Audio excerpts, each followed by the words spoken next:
আমি সে কাজ করব হাসপাতালে ভর্তি হইতে যাইতে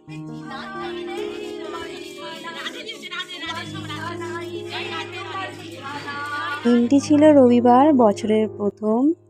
তো সেই দিন আমার সকালটা শুরু হয়েছিল এখান থেকেই। তোমরা সবাই নিশ্চয়ই জানো আমি সকালবেলা একটা প্রাণায়ামে যাই। তো আমার প্রথম সকালটা এখান থেকেই বন্ধুদের সাথেই শুরু হয়েছে। তো সারাদিন কি করছি তোমরা দেখতে থাকো, তোমাদের সঙ্গে ভয়েসেও কথা বলবো আর এমনিও কথা বলবো। আজ বছরের প্রথম, মানে বাংলা সালের বছরের প্রথম পয়লা বৈশাখ। তো সকলকে জানাই শুভ নববর্ষের আন্তরিক প্রীতি ও শুভেচ্ছা। সবার আজ দিনটা ভালো কাটুক এটাই বলবো। তো সকাল থেকে তো দেখতেই পেলে অনেক কিছু কাজও ছিল, করলাম।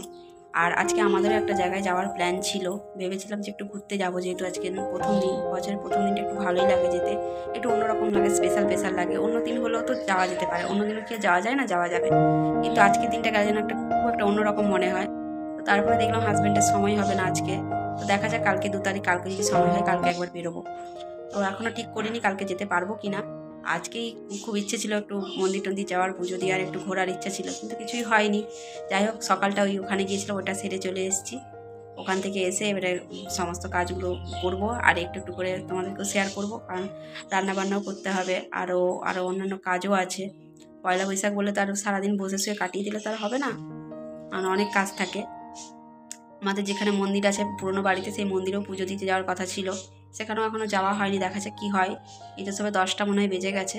টিফিন করব, পুজো করতে হবে, অনেক কাজই আছে। তো চলো কাজগুলো। সকালবেলায় বাড়ি ফেরার পথেই নিয়ে চলে এসেছিলাম একটু অল্প করে সবজি। কুমড়োটা যেহেতু বাড়িতেই ছিল আগের থেকে, আরও ঝুড়িতে ছিল ভেন্ডি, উচ্ছে, সমস্ত কিছুই আছে। কি রান্না করব সেটাই দেখতেছিলাম, কি করা যায় সেটাই ভাবতেছিলাম। তারপরে দেখতে পাচ্ছ মাছ নিয়ে চলে এসছে, মাছটাও আমি নিয়ে এসেছি সকালবেলায় আসার পথেই। মাছটাও অল্প করে এনেছি, ভেবেছিলাম যে শুভ দিনে একটু শুভ জিনিসই কিছু করা যায়, মাছটাকে আমি শুভই মনে করি, চিকেনটা এই জন্য এই দিন করলাম না।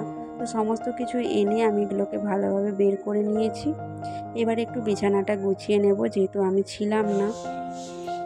আর দেখো এবারে আমি ওই রুমটা ক্লিন করে নেব, কারণ সকালবেলায় তো চলে গেছিলাম ওইখানে প্রাণায়ামে। আজকে যেহেতু সকালবেলায় প্রতিদিনই যাওয়া হয়, কিন্তু ব্লগ করার সময় হয় না, ওখানে যেহেতু প্রাণায়াম হয়, স্যাররা থাকেন, তো সবসময় সুযোগ হয় না। তো ওইখান থেকে এসে দেখো রুম টুম সব গুছাতে হবে, কারণ হাজব্যান্ড শুয়েছিল, হাজব্যান্ড শুয়ে থাকার কারণে আমি সকালবেলায় কাজটা করে দিতে পারিনি। আর আমি সব দিন রাত্রেবেলায় জামা কাপড়ের জায়গাটা গুছিয়েই ঘুমাই। তো কালকে শুতে প্রায় রাত্রি 12টা হয়ে গেছে বলে আমি আর গুছালাম না। খাট অবস্থা কি করে গেছে দেখতে পাচ্ছ। আমি আজকে তোমাদেরকে এখানের মানে ক্লিনিংয়ের ব্লগটা তোমাদেরকে আর দেখাচ্ছি না, আমি চটপট করে পরিষ্কার করে নিয়ে তারপর তোমাদের কাছে আসছি। সমস্ত কিছু চারধারে আমার নোংরা হয়ে আছে, সব মুছে নেবো, কারণ আজকে পয়লা বৈশাখ পুজোও দিতে হবে, অনেক কাজও আছে বাড়িতে, রান্নাবান্নাও কিছু দেখতে হবে। তো আজকাল এটা দেখালাম না তোমাদেরকে, সব দিনই তো করি। তো আজকে এটা আমি পরিষ্কার করে আমি আসছি, তখন তোমাদেরকে লুকটা দেখাবো। আজকে ভেবেছিলাম যে আমি রান্নাটা আগেই করে নেব, তারপরেই হচ্ছে একটু পয়লা বৈশাখের জন্য ভালোভাবে সুন্দরভাবে পুজোটাও দেব, পুজোটা করব। সেই জন্য ভেবেছিলাম যে রান্নাটা আগেই করে নিই।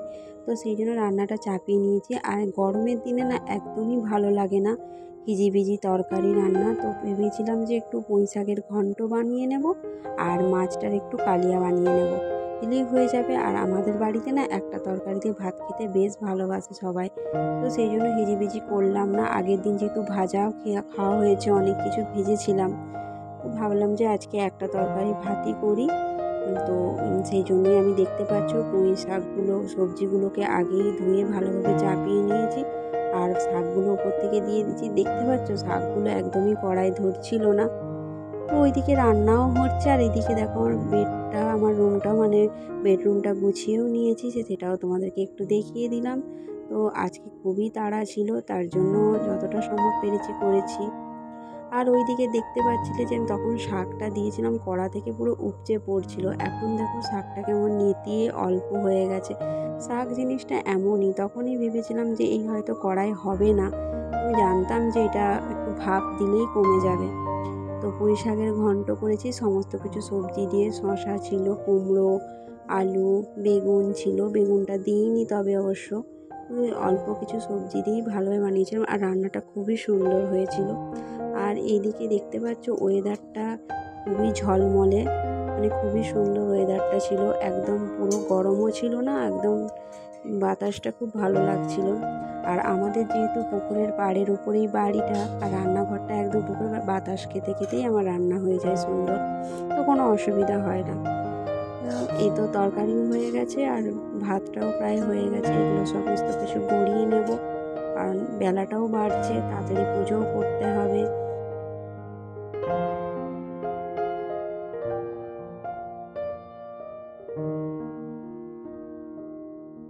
জানো তো, আমাদের হাউস ওয়াইফদের রান্নাটা সবথেকে বড় কাজ বলে আমি মনে করি। কারণ রান্নাটা খুব তাড়াতাড়ি যদি ঠিকমতোভাবে হয়ে যায় না, মনটা খুব শান্ত লাগে যে সবথেকে বড় কাজটা সারাদিনের মধ্যে হয়ে গেছে। আর দেখতে পাচ্ছ, কথা বলতে বলতে এই মাছটাও আমি ভেজে একদম কালিয়া বানিয়ে নিয়েছি। এবারে আমি ঝটপট স্নানটাও করে নিয়ে পুজোটাও দিয়ে দেব।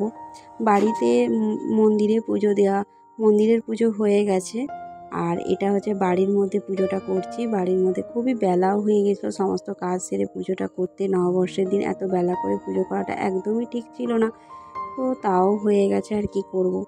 তো সমস্ত কিছু দিয়ে আরতি করে নিয়ে একদম একটু ধুনো দেখিয়ে দেব। হাতে টাইম না থাকলে না আমি ধুনো কিনে রেখে দিয়েছি, ধুনোর ধূপগুলো, ওগুলোও না খুব ভালো সুন্দর গন্ধ দেয়। তো সেই ধুনোটা এখন জ্বালিয়ে নিচ্ছি, কারণ ধুনো আর দিলাম না। তো আমার তো সারাদিনটা এইভাবেই কাটছিল। তো তোমাদের কেমন কাটলো নববর্ষটা অবশ্যই কিন্তু কমেন্ট করে জানাবে। বন্ধুরা, আমি আবারও চলে এলাম। পুজো হয়ে গেছে, রান্নাও করে নিয়েছি, সমস্ত কাজ সারা হয়ে গেছে, প্রায় 2টো বাজতে যাচ্ছে। এবারে খেয়ে নেব। আজকে পুজোটা শেষেই করলাম, যেহেতু রান্নাটা আগে করে নিয়েছি। অন্যদিন পুজোটা আগে করে নিই, তারপর রান্না করি। কিন্তু আজকে কী মন গেল যে রান্নাটা সেরেই নিই, তারপরে পুজোটা করবো, তাহলে একটু ভালোভাবে পুজোটা করা যায়। আর ফ্রেশও হয়ে গেছি, এবারে খেয়েও নেবো। আর তোমাদেরকে বলি, এটা আমার নতুন একটা পয়লা বৈশাখের দিন ভাবলাম যে একটা পরি। বাইরে যেহেতু বেরোচ্ছি না, বাইরের জন্য জামা প্যান্ট আছে, যে বাইরে যখন বেরোবো, যদি আজ না হয় কাল বেরোই, তাহলে কালকে পরবো। আর যেহেতু বাড়িতে আছে, তাই জন্য একটা নতুন একটা নাইটি নিয়ে নিলাম। তো অনেক দিন ধরে ছিল, এটা আমাকে মা কিনে দিয়েছিল, সেটাই পরে নিয়েছি। এবারে খাওয়া দাওয়া করে নেবো। তো আজকে এই পর্যন্তই। তো তোমাদের যদি কোথাও ভালো লেগে থাকে ভিডিওটা, তাহলে লাইক কমেন্ট শেয়ার করে দাও। আর যারা নতুন দেখছো আমার চ্যানেলে, তাদের চ্যানেল অবশ্যই বলছি চ্যানেলটা সাবস্ক্রাইব করে দিও। আর আজকের মতো আসি, দেখা হচ্ছে আবার নতুন কোনো ভিডিও নিই তোমাদের সাথে।